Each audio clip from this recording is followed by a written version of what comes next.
खुद पर भरोसा। दो राजकुमारों की कहानी। एक समय की बात है, रोहन और सोहन दो दोस्त थे। दोनों एक दूसरे से बहुत ही ज़्यादा प्यार करते थे।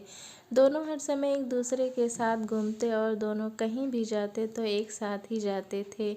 एक दिन की बात है, दोनों एक साथ जंगल में घूम रहे थे और शेर ने उन दोनों को जान से मार दिया। दोनों की लाइफ यहीं ख़त्म नहीं होती। इसके बाद दोनों का जन्म एक राजा के यहाँ हुआ और दोनों एक साथ पैदा हुए। जब दोनों थोड़ा बड़े हो गए तो दोनों का प्यार वैसा ही था जैसा कि पिछले जन्म में था। समय गुजरता गया और दोनों एक दिन उसी जंगल के पास जा पहुँचे।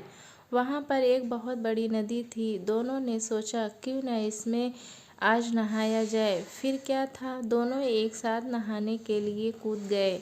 जब वो नहाने के लिए गए तो उनको लगा कि नदी गहरी नहीं है, लेकिन नदी बहुत ही गहरी थी।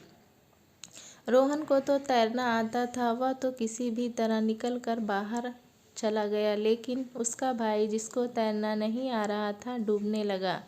रोहन जल्दी से बाहर गया और वह एक पास में पड़ी लकड़ी का गुटका फेंका, लेकिन वह भी उस तक नहीं पहुंचा। रोहन परेशान हो गया और कुछ समय में नहीं आ रहा था कि क्या करूं।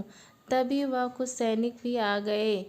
अपने राजकुमारों को डूबते देख वह हैरान हो गए और ज़ोर ज़ोर से रोने लगे। सब लोग अब यही बोलने लगे कि अब राजकुमार नहीं बच पाएंगे। रोहन का रो रो कर बुरा हाल हो गया था। उसको कुछ नहीं समझ में आ रहा था। कुछ देर बाद वह बैठा था, तभी उसको पीछे से एक आवाज़ आई, रोहन। रोहन ने पीछे देखा तो उसका भाई उसके सामने खड़ा था। अपने भाई को देखकर वह गले लगाकर रोने लगा। फिर पूछा, तुम बचे कैसे? फिर उसने बताया कि जब तुमने लकड़ी का गुटका फेंका था तो मैं उसकी ही ओर देख रहा था और मैं उसकी तरफ ही जाने की प्रयास करने लगा और कुछ समय के बाद उसके पास पहुंच भी गया और इसी तरह मैं बच गया। दोस्तों, कहानी कैसी लगी हमें कमेंट में ज़रूर बताएं। चैनल पे नए हैं तो एक लाइक और सब्सक्राइब करना ना भूलें।